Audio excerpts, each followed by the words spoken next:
When your name is John Johnson, you know you're not the only one out there.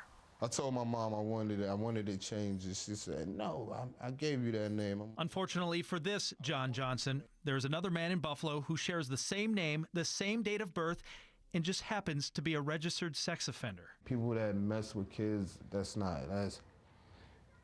I can't say what I want to say. But John Lamar Johnson is not a sex offender. He's a father who has 5 kids to provide for. And over the last 2 years, John says he's been turned down for job after job. He couldn't understand why. I mean, these are like Burger King, McDonald's jobs. Like, anybody can get this job. Then 2 weeks ago, John was turned down by Belmont Housing Resources for rental assistance, and they gave a reason. They said he is a registered sex offender. To be wrongly accused of being a sex offender is the worst. Is worse than being accused as a felon. John printed off a copy of his own criminal history report, and sure enough, that sex offender information is in there. According to Erie County Central Police Services, this search, the National Crime Information Center search, takes a trained eye to look at. It searches by name and date of birth. And with a common name like this, a problem like this can happen. But John just wants it somehow fixed, if not for his sake, for his family's. It's the worst feeling, really. It's really demeaning. It makes you feel like not even less of a man, but it's less of a person, you know what I'm saying? If you can't do the things that everybody else is doing, you know what I'm saying, that has a family. I spent all afternoon on the phone with the state and the county, and there is some bad news. I learned John cannot remove the sex offender notation because the other John Johnson matches the first name and the last name and the date of birth. Those are the things that they search for on that search. That's right, Jackie. This is a News 4 investigation that's gotten some real results. I spent a lot of time on the phone with the State Division of Criminal Justice Services trying to get to the bottom of this, and now John Johnson's name has been cleared. Lower it real slow. The path to vindication how are you feeling today? has been long and frustrating for John Johnson. Like, I've lost a lot, and now I'm like starting over.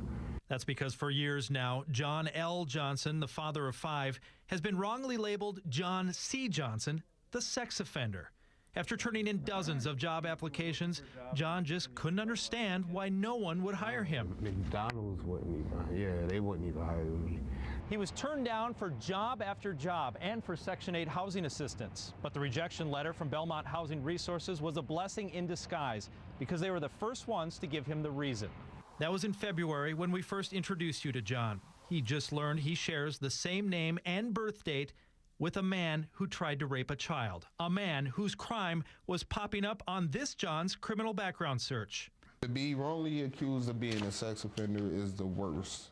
It took time, but after I contacted the State Division of Criminal Justice Services, they removed all traces of John C. Johnson from his background search, and they sent him a letter stating he's not the same man as the sex offender. He brought that letter to his most important job interview in years. That is exactly what got him in. I showed her the letter, and she was like, oh, well, I'm glad that you brought that, because if we would have went back into the system and it came up, there really wasn't nothing that I can do. So now John Johnson, who just months ago couldn't even get hired at a fast food restaurant, is training for his dream job. He'll be a certified nursing assistant and work at Northgate Healthcare Facility. I saw your segment on TV, and I'm like, wow, that could really damage somebody. And then all of a sudden, he shows up in my class yesterday. I think he'll be an asset. Along the way, John says he nearly fell onto a dark path, but he persevered, and it was worth it. It's such a good feeling that, now that I know I can work for something, like, that's all I ever wanted to do. I don't like handouts. I like to do for myself. Now, while John has resolution, the root of the problem still exists. The FBI criminal background search looks only at names and birth dates on New York's sex offender registry, so the chance remains that this could happen to someone else. Reporting live, Lou Raguse, News 4 at 5:30.